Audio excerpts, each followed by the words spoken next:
Le flash d'information locale, présenté par Laura Sahin. Bonjour à tous et bienvenue dans votre flash d'information sur Radio JM. Nous sommes le jeudi 15 février et voici les titres de cette édition.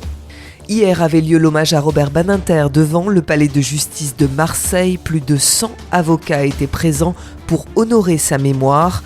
Mathieu Jacquet, bâtonnier de l'Ordre des avocats au barreau de Marseille, explique ce que Robert Badinter incarnait pour lui, des propos recueillis par Nathan Sperling. L'humanité avec un grand H.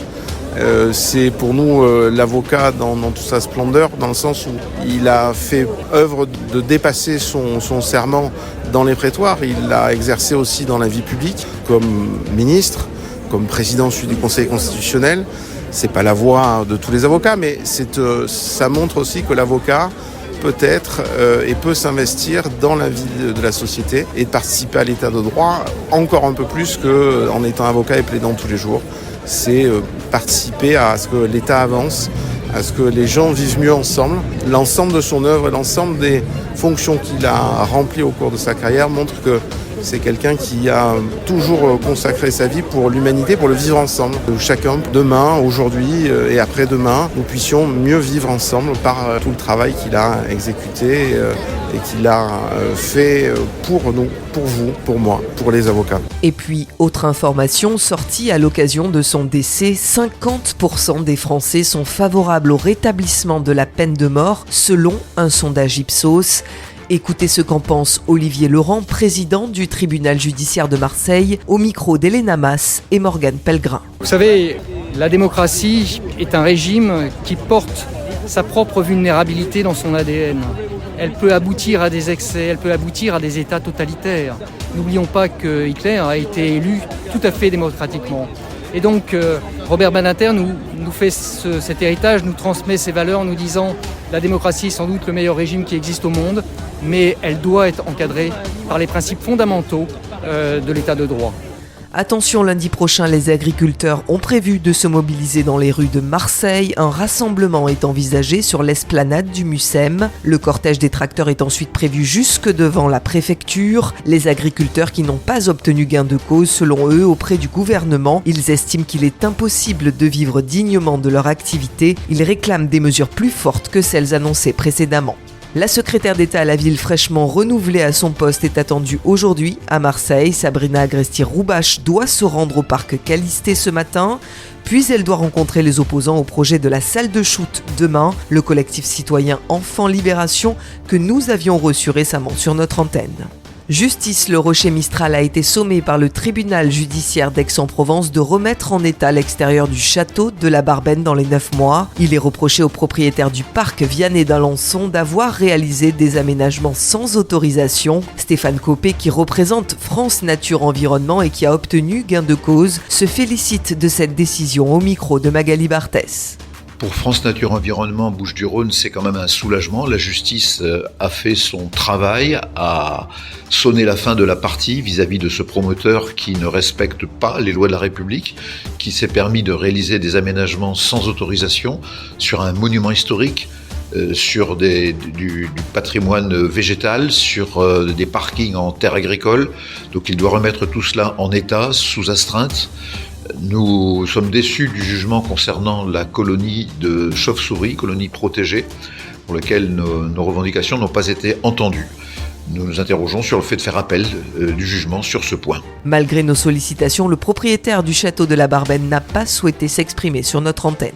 Ce dimanche 18 février, les associations et amis de la communauté juive vous invitent à courir ou à marcher sur la corniche en soutien aux otages encore détenus à Gaza. Ce même jour, la corniche est piétonnisée grâce à l'initiative municipale La Voie est libre. Le Maccabi Sport Marseille et son président Sidney Mimoun espèrent attirer le plus de monde possible pour rappeler le sort des otages israéliens. Des propos recueillis au micro de Jordan Toiti. Ce qui nous a donné l'idée d'organiser cette manifestation sportive exceptionnelle, puisqu'on n'a pas l'habitude de manifester à l'extérieur, même sur des événements sportifs, d'aller dans ce sens et d'essayer de rassembler la communauté et les amis de la communauté d'ailleurs à venir participer à cette manifestation. Ça représente la solidarité avec avec Israël, avec nos frères israéliens et sœurs d'ailleurs qui sont sur le front, et surtout aussi la défense des droits humains qui ne sont pas l'apanage des politiques ou autres, ça nous concerne tous.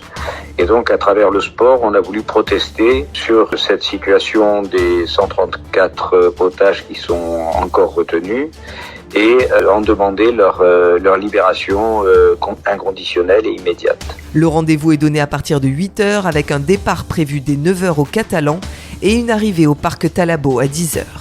C'est la sensation sportive de la semaine. L'équipe de France de water-polo s'est qualifiée à Doha pour les demi-finales des championnats du monde face à la Hongrie 11-10, nous le rappelions hier. Un exploit historique que nous raconte avec fierté Frédéric Audon, directeur général et ancien joueur du Cercle des nageurs de Marseille. Depuis la création des championnats du monde, c'est la première fois que la France atteint le dernier carré. Encore quelques années, on était simplement heureux de participer aux championnats du monde. Et là, aujourd'hui, on joue les médailles. C'est quelque chose d'historique et c'est surtout au terme d'un match avec un scénario qui était simplement incroyable. C'était une émotion vraiment forte et de voir en plus des joueurs avec qui déjà certains j'ai eu la chance de jouer et pour d'autres qui sont issus aussi du cercle des nageurs. C'est une grande fierté parce que voir aujourd'hui que les 11 buts de l'équipe de France ont été marqués par des joueurs marseillais, c'est quelque chose de fort et ça fait extrêmement plaisir. Encore une fois, ça nous conforte dans le travail qu'on fait au quotidien. C'est un accomplissement, il ne faut pas que ça reste un exploit, il faut que ça devienne quelque chose en fait qui sera la norme pour la France dans le futur. Les Bleus affronteront la Croatie aujourd'hui à 15h30 pour une place en finale. La météo aujourd'hui à Marseille est de 11 degrés ce matin et jusqu'à 16 degrés cet après-midi sur notre belle cité phocéenne, aujourd'hui assez nuageuse. Je vous retrouve tout à l'heure avec l'invité de la rédaction. Je reçois aujourd'hui Christophe Madrol, conseiller régional à la métropole Aix-Marseille-Provence, qui revient d'un voyage en Israël. Il nous donnera son analyse tout à l'heure à 13h sur le 90.5. Et puis tout de suite après ce journal, c'est l'Instant Mag. Magali Barthès reçoit aujourd'hui Ken Krimstein, ce dessinateur de presse qui a notamment travaillé pour le célèbre magazine américain The New Yorker ou encore le Wall Street Journal et l'auteur d'une adaptation graphique des témoignages de 6 adolescents juifs du Yiddishland dont les cahiers d'écoliers ont été découverts en 2017 au sous-sol d'une église de la capitale lituanienne Vilnius, un livre en partenariat avec la Fondation pour la mémoire de la Shoah, un entretien passionnant à retrouver tout de suite sur Radio JM. Et puis pour terminer, merci à vous, chers auditeurs et auditrices de Radio JM. Vous êtes de plus en plus nombreux à nous écouter chaque jour sur le 90.5. Des résultats Médiamétrie obtenus hier ont démontré que la radio juive de Marseille s'implante toujours plus sur le territoire. Alors merci encore pour votre fidélité. Vous venez d'écouter le flash d'information locale présenté par Laura Sahin.